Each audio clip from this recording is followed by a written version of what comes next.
Bueno, pues bienvenidos a estos encuentros del 30 Festival de Cine de Madrid, PNR. En esta ocasión vamos a hablar con dos de los seleccionados en la categoría de largometraje. Están aquí ahora conmigo y con todos vosotros Marcos Macarro, director de Marcos y Vida. Hola, Marcos. Hola, buenas tardes. Y también está Ekaim Irigoyen, director de Hijos de Dios. ¿Qué tal, Ekaim? ¿Cómo estás? Muy bien, ¿y vosotros? También.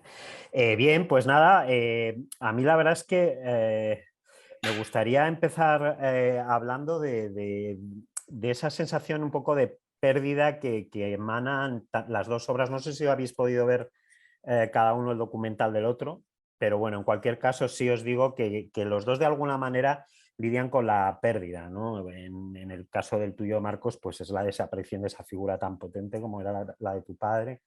Y en el tuyo de Caín, pues la verdad es que él está todo el tiempo, o sea, la vida de Javi, del personaje, bueno, no personaje, de Javi, del Javi real, gira muy en torno a ese lamento constante de la desaparición de la madre y luego de la hija, ¿no? Que Eso es, parece sí. que le... Entonces me gustaría que reflexionáramos un poco sobre eso, ¿no? Sobre esas pérdidas que marcan tanto, ¿no? ¿Empiezo yo o Sí, por empieza? ejemplo, venga. Nada, bueno, yo creo que, claro, en las personas y más concretamente en el de Javi, o sea, la pérdida de la madre comienza nada más nacer. Esa es una primera pérdida y posteriormente, claro, después de haber estado sin madre durante 10 años casi, luego cuando es adoptado vuelve a perder una madre. Entonces, es una pérdida de afecto ya desde el inicio de la vida, que es muy difícil de superar. Claro, todo eso le lleva luego a tener la vida que ha tenido y a tomar las decisiones que ha tomado. Sí, yo creo que, claro, las pérdidas tienen pues afectan muy profundamente la persona y bueno, y eso te marca más o menos pues, lo que vayas a hacer a continuación de esa pérdida, ¿no? ¿Y en tu caso, Marcos? Bueno, en mi caso, la pérdida, lógicamente, el documental era un documental que yo en un principio debía haber hecho con mi padre en vida, ¿no? Y desgraciadamente, por unas razones o por otras, pues no se fue haciendo el proyecto y lo tuve que hacer con mi padre muerto, ¿no? O sea, fallecer mi padre, ¿no? Entonces, por eso ahí esa pérdida de mi padre está muy presente en el documental. No era mi intención, o sea, yo lo hubiera hecho con mi padre en vida, pues me hubiera basado el documental en otro tipo de la faceta humana de mi padre, un poco el día a día y demás, ¿no? En este caso, pues como fue con mi padre fallecido, pues y además yo me tocó interactuar, cosa que en un principio tampoco tenía pensado hacer, pues lógicamente pues, jugaba un poco con los sentimientos, ¿no? De la pérdida, lo que supuso para mí su fallecimiento, que a pesar de que murió con 96 años, que a la gente le puede parecer, bueno, que a los 96 años una persona ya bastante, ¿no? Pero es que mi padre mi padre estuvo muy bien prácticamente toda su vida, con lo cual yo creía que era prácticamente inmortal, ¿no? Entonces a mí me pilló totalmente de sopetón, ¿no? Entonces sí que es verdad que en el documental pues está muy presente la pérdida de mi padre y bueno, y luego pues juego un poco con mi madre, con el tema porque en el momento que hice el documental mi madre, aunque estaba enferma, estaba en vida, ¿no? Pero juego con un poco la pérdida de poder comunicarme con ella, ¿no? Intentar rescatar un poco pues, sus vivencias y sus recuerdos y demás, ¿no? Pues sí. La verdad es que vuestros dos documentales hay algo que tienen en común también y es la verdad, ¿no? O sea, tienen muchísima verdad. Esas conversaciones entre los dos mendigos, esos momentos de él cantando estas canciones se llamaba Romerales, de Romerales, cantando estas canciones y el otro ahí escuchándole como con esas miradas como entre el amor y el amor fraternal, el amor de amigo, ¿no? Y un poco el sentido también, pese a todo y estar en la calle, como de cierto ridículo, ¿no? De cierto bochorno, porque claro, la gente les está viendo. Y luego en el caso del tuyo, Marcos, también esos son momentos en los que tu madre vuelve y se da cuenta y engancha con el presente y con el día y con quién era, con quién fue su pareja y con quién, o sea, esos golpes de lucidez de pronto, ¿no? Entonces, a mí me gustaría saber cómo fueron esos procesos de sacar esas verdades, porque en el caso de Marcos me da la impresión de que es un poco más fortuito, ¿no? Y en el tuyo, sin embargo, me parece que es como más preparado, pero no me entiendas para mal. O sea, no te digo que por No, eso no, tenga no, sí, mérito, ¿eh? claro. O sea, que me gustaría un poco que habláramos de eso, ¿no? De esa verdad que emanan vuestros dos trabajos. Mm. Bueno, en mi caso, yo lo que quería hacer era un retrato lo más cercano a la realidad, pues los personajes que encontré para hacer esta película. El trabajo para encontrarlos fue, bueno, primero contacté con Faciam, de ahí estuve durmiendo en la calle, en centros, comiendo con ellos durante 8 meses. Y cuando di con Javi, Javi me presentó a Romerales, luego me presentaron a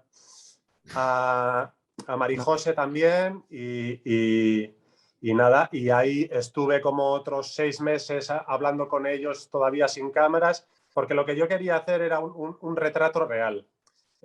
Una película que fuese totalmente veraz, que todo lo que se contara fuese de verdad.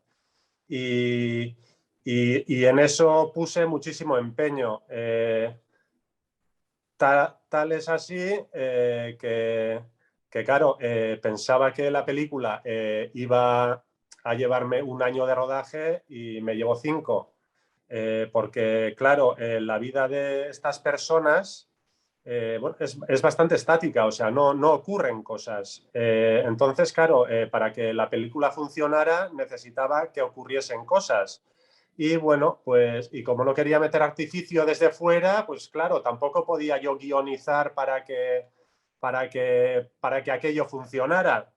Y entonces, pues nada, fue un rodaje totalmente paciente, echaba tomas de 20 minutos, iba buscando determinadas secuencias, los ponía en situación, pero volvía con otras porque al final el alma de los personajes era en otras secuencias las que aparecía y bueno, y así ha sido un poco pues montar un puzzle de 70 minutos pues con cientos y cientos de minutos rodados pues por ese deseo de ceñirme a la realidad y pues eso, a sus vidas reales.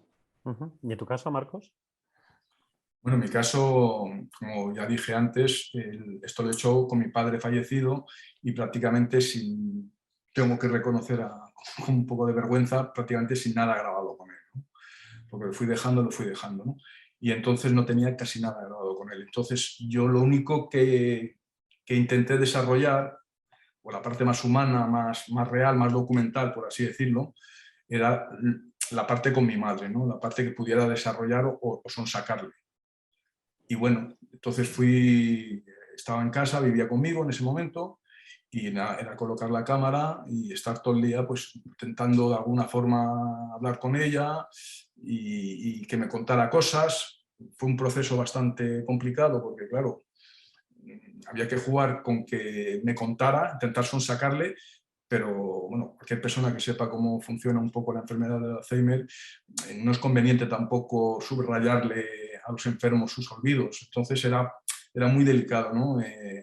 Intentar que te contara sin que se diera cuenta o sin que se cayera en la cuenta de que no se acordaba, ¿no? Entonces, bueno, o sea, y fueron lo mismo, un poco, pues días, de tal manera que pues, fui sacando cosas, ¿no?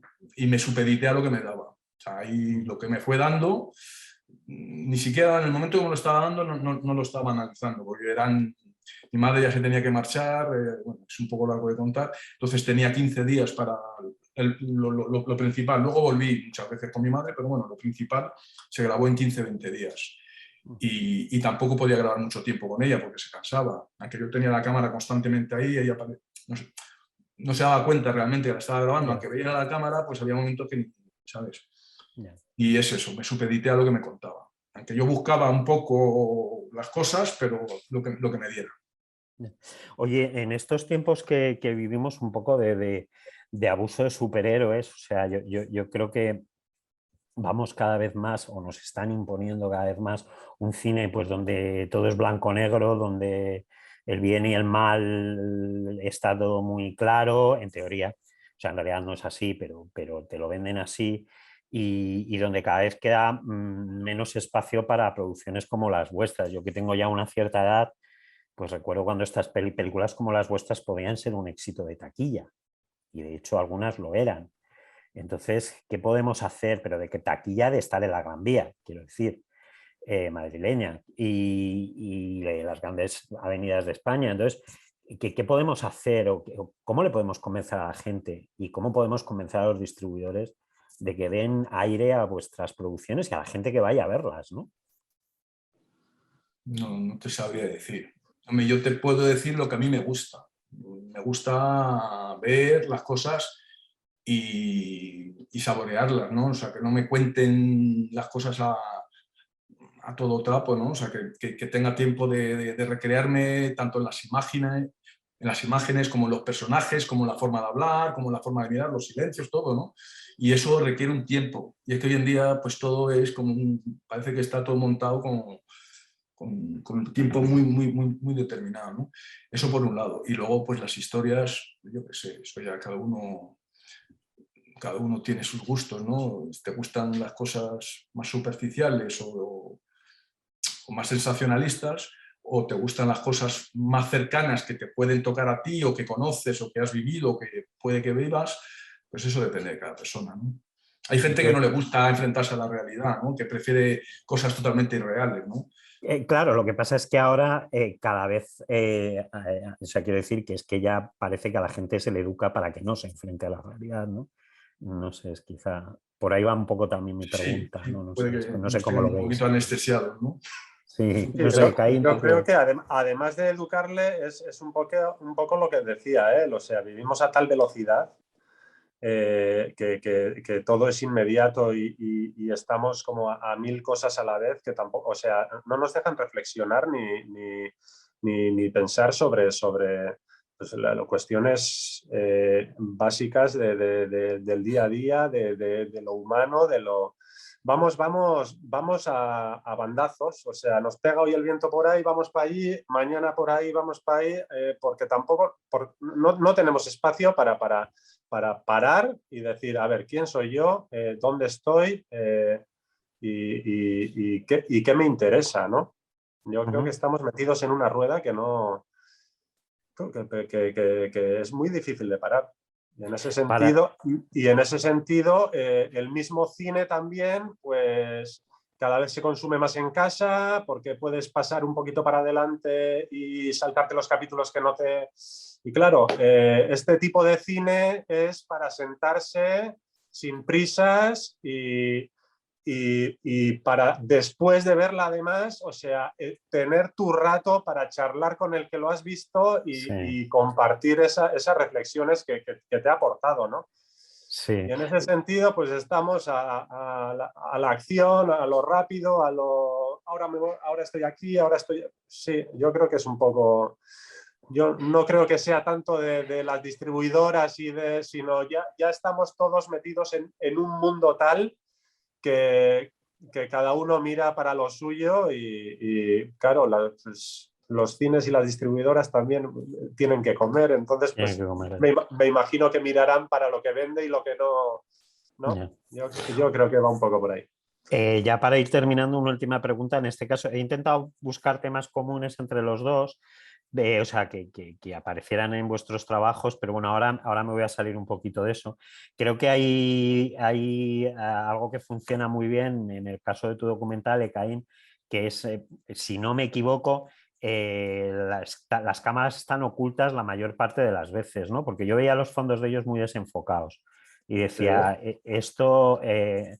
Entonces me gustaría que me confirmaras si esto es así y por qué era importante pues estar grabando con ellos en las calles, quizás sin que la gente, los viandantes, los que pasábamos por allí o la gente que pasaba por allí, sin que se dieran cuenta de que estaban grabando una película sobre ellos. O sea, si estoy en lo cierto y si eso era así, porque era importante estar ocultos. Y si estoy equivocado, pues me dices, estás equivocado y me cuentas. Bueno, en parte tienes razón y en parte también te has equivocado. Tampoco estábamos lejos nosotros escondidos, o sea, la gente pasa, pero es un poco lo que te contaba antes, o sea, la gente vive a tal velocidad que la gente, hay algunos que sí miraban, algunos que no. Bueno, yo siempre buscaba también tener los fondos desenfocados para que esas miradas a cámara y así quedasen desenfocadas y bueno, que al final fuesen los protagonistas los que realmente tuviesen foco, que es un poco el contrapunto de la sociedad también con esta gente, ¿no? Para la gente son invisibles y sin embargo en la película es la gente la que es invisible, la que está fuera de foco y son ellos en los que se pone el foco. A esta gente también se le ve siempre de arriba para abajo y en la película siempre se les ve o a la altura de los ojos o un poquito más abajo. Eso era un poquito pues, poner al espectador a su misma altura o un poquito más abajo y además lo de esconder las cámaras, lo que tú cuentas era por lo que te contaba antes, de no querer meter artificio de fuera al espectador tampoco. Porque al final yo creo que lo más cercano, o sea, parece una paradoja, pero tú cuando estás viendo algo, paradójicamente, o sea, en un documental, cuando hay alguien que entrevista a alguien que graba y se le ve, realmente es más cercano y más real para quien lo está siendo grabado. Pero para el espectador yo creo que resulta, o sea, el lenguaje de la ficción resulta más cercano para ponerse en la piel de los personajes que el lenguaje del documental. Es una paradoja que a mí me ocurre, no sé si a todo el mundo le ocurre, pero sí, o sea, a mí cuando estoy viendo el artificio desde fuera, bueno, es una grabación, ¿no? Pero cuando estás viendo los personajes a pelo, aunque haya sido aquello iluminado, tenga un guión, de repente eres él. Es un poco, sí, a mí me ocurre. Y entonces también por ese lado quería hacer un documental totalmente real, pero utilizando el lenguaje de la ficción. Bien, que Marcos, y en tu caso te quería decir que precisamente una cosa que me gusta mucho es cómo gestionas todo ese material de archivo, ¿no? Todas esas películas familiares y también las recreaciones, que a mí las recreaciones en los documentales siempre me dan un poco de vértigo y la verdad es que están muy bien, están muy logradas y sobre todo da la impresión de que te las has hecho y te las has guisado tú solo, con poca gente de equipo, con un equipo muy pequeño. Esa impresión da, de hecho yo creo que en algún momento eres tú el actor, o no sé si estoy equivocado, pero me da la impresión de que eres tú también el que está delante de la cámara. Entonces, ¿cómo fue ese proceso de seleccionar ese archivo? Porque además también, no quiero alargarme la pregunta, pero hay una cosa que me produce mucha ternura y es ver cómo cómo manejas el material de Super 8. O sea, cuando lo pones con un cuidado, con una ternura, lo pasas súper despacito, como si, ¿sabes? Que era como, hostia, como tengo aquí un tesoro. Es verdad que tu padre era una figura importante y tienes un tesoro. Entonces, no sé, ¿cómo incluiste todo ese material? ¿Cuánto trabajo te llevó y qué importancia tienen esas recreaciones y ese material de archivo? Y ya con esto terminamos. Bueno, pues, hombre, vamos, yo empecé, como te dije, casi sin nada. O sea, con la materia prima que era mi padre, la historia de mi padre, pues no tenía nada, no tenía nada lo que quería tener. O sea, yo quería hacer un documental sobre la vida de mi padre sin sin que centrarme demasiado en la historia de mi padre, que es lo que siempre contaba, lo que siempre le preguntaban los periodistas y lo que se había hecho una y otra vez, ¿no? Eso ya lo tenía muy visto o muy oído y yo quería hacer algo distinto, ¿no? Centrarme en otra parte de la figura de mi padre. Entonces, eso no lo tenía. Entonces me tuve que subeditar un poco al material que sí tenía, que era un poco la narración, la historia de la vida de mi padre, de la cárcel y todo lo demás. Pero la parte más personal la hice con mi madre. Pero claro, toda la parte de mi padre que tenía, que rescaté de narraciones, de entrevistas y demás, todo eso lo tenía que tapar. Entonces es lo que dices, ¿no? El tema de las recreaciones, pues lo hice poco a poco. Primero hice el trabajo con mi madre, lo que pude sacar, porque antes de que perdiera la lucidez, pues quería intentar sacar lo máximo posible. Y a partir de ahí ya pues fue un poco anárquico todo, ¿eh? O sea, las cosas se me van ocurriendo sobre la marcha, ¿no? Y luego, pues como, bueno, yo soy cámara realmente, entonces a mí la fotografía pues es lo que más domino, por así decir, ¿no? Entonces, ya que no podía acceder a imágenes de archivo o a mi padre en vida y demás, pues por lo menos las recreaciones ahí sí que me lo tomé un poco con más calma, de hacer bien las cosas, repetir las veces que haga falta y bueno, y sí, está hecho prácticamente todo por mí, ¿no? Es decir, yo me cogía el coche, la cámara, me iba por temas laborales. Yo tengo bastante conocimiento, porque he hecho bastantes reportajes sobre pueblos abandonados en España, entonces pues, cogía, me iba a los pueblos abandonados, grababa recursos y me pasaba días y días y sobre la marcha, ¿no? Y luego pues también en Segovia me dejaron grabar en la cárcel de Segovia, se portaron muy bien la parte de la Concejalía de Cultura y ahí también pues estuve varios días y bueno, todo eso pues me lo tomé con calma y recreándome, ¿no? Y bueno, lo del material de Super 8, pues sí, es una cosa que tengo mucho cariño, pero bueno, también hay que decir la verdad, ¿eh? O sea, la parte que se me ve manejando, pues eso es un poco recreado, o sea, eso lo hacía un poco Era una película de dar pie a Cinexin. que entrara las imágenes, ¿no? Era tu película de Dumbo de Cinexin, de cuando eras pequeño. Sí. Eso Oye, es un pues poco muchísimas recreado. gracias. Yo estaría más tiempo porque me han gustado mucho vuestros trabajos, pero me han pedido que 15 minutos y nada, que daros las gracias, la enhorabuena por Pasamos estar el en la tiempo de selección. antes.